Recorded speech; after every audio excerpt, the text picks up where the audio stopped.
Hello and welcome to today's session on how to think as you write, whereby writing can be used as a tool for learning and thinking, as well as for demonstrating your research expertise. Today's presentation will describe 3 strategies for thinking as you write, and you should decide on which one fits your writing style best. It may also be that you like to sort of adopt each strategy before deciding which one works best for you. It may also be that a combination of these strategies works for you. So moving on to the second slide. So yes, there are 3 strategies which we will be looking at today. The first one is how to write to prompts. The second one is free writing, whilst the last one is generative writing. The first strategy we will be discussing today is writing to prompts. This strategy involves using a fragment of a sentence or a question to stimulate writing. While some people find this fragment to be a more productive stimulus, for others a question is better for triggering writing. The ideal situation is to be able to use both, since each option may produce a different type of writing and even different content. The features of prompts and what makes them effective are that they are short, direct and informal in style, and the writing activity is short. These features help focus the writer's mind on the topic he or she wants or needs to write about. The written product may either be the development of an idea or the draft of part of a chapter. For example, one of the most effective prompts is one that can be used at any point in the thesis writing process. For example, what writing have you already done and what do you still need to do? This prompt can stimulate you to take stock of the writing you've achieved, and it also helps to focus you on your motivation to write. Psychologically, this has the added benefit of adjusting thesis writers' often skewed view of the mountain of writing that you still have to do, and it also presents you with a vista of the writing that you have already done.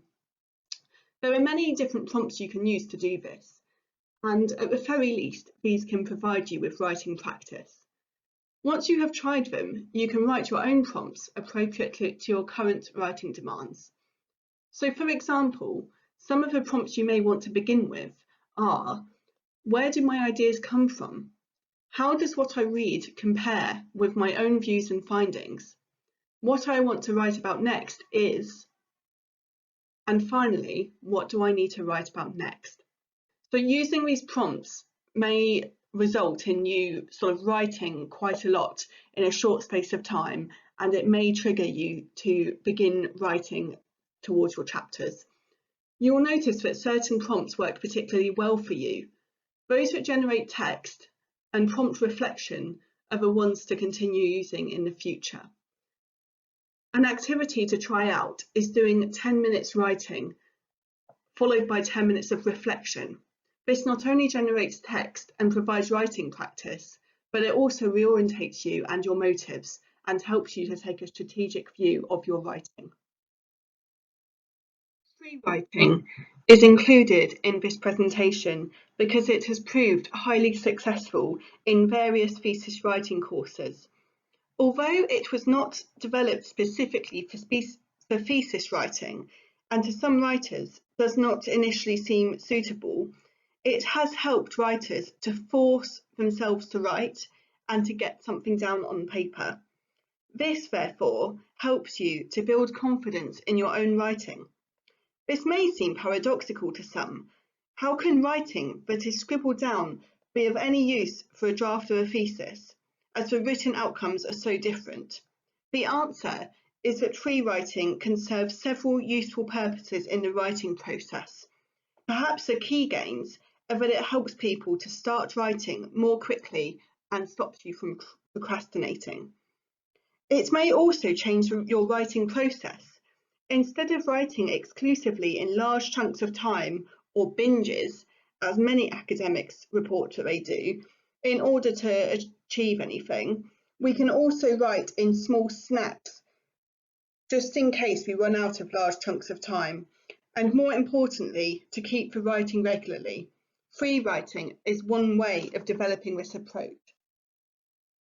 Peter Elbow developed this approach, and he argues that it helps writers to improve their writing, not by looking at the qualities of good and bad writing, but by providing strategies to help writers actually generate words better, more freely, lucidly, and powerfully, not to make judgments about words, but to generate them better.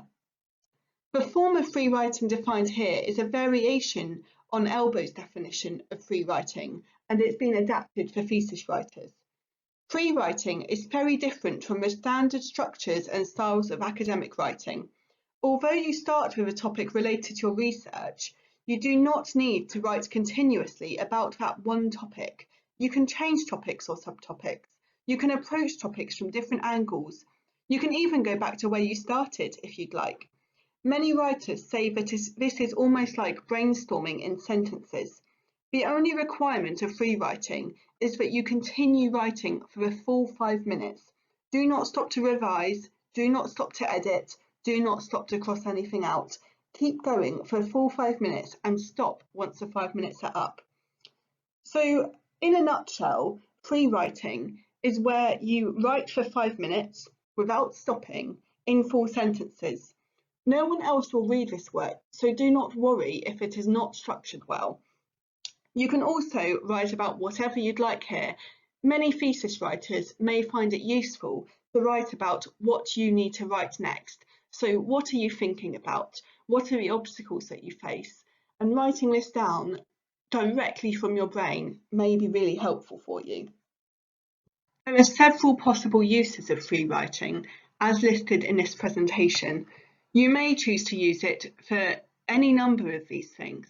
It may also be that it doesn't suit you, but it is worth giving it a go if you're struggling to get words on the paper. Free writing is, in some ways, a bit like brainstorming in sentences. It can be open, exploratory, and unpredictable. It is therefore useful for discovering topics that you'd like to write about. As is likely with most thesis writers, this will help you to choose what to write about from a list of possible topics. There is far too much to write about all the time, so the question is, how do you go about writing your thesis? And free writing can really help with this. Generative writing is similar to free writing in that it does not have to be constrained or supportive by so-called traditional features of academic writing. It works in a similar way as well, initially to help you to get words on the page, and over the longer term, this will help you to develop ease and fluency in your writing. So, generative writing is the same as free writing in that you write for 5 minutes without stopping and in sentences. However, it is different in that you have to stick to one topic rather than diverging to other things. You may even choose a topic from your free writing to start with generative writing. Generative writing is also less exploratory than free writing, so you should begin it knowing what you'd like to write. Furthermore, it may be that you allow someone to read your generative writing. And this generative writing may be a starting point for some writing that does go into your chapter. So it may be that once you've done a few sessions of generative writing, you can then add this to your thesis and redraft it and edit it as necessary.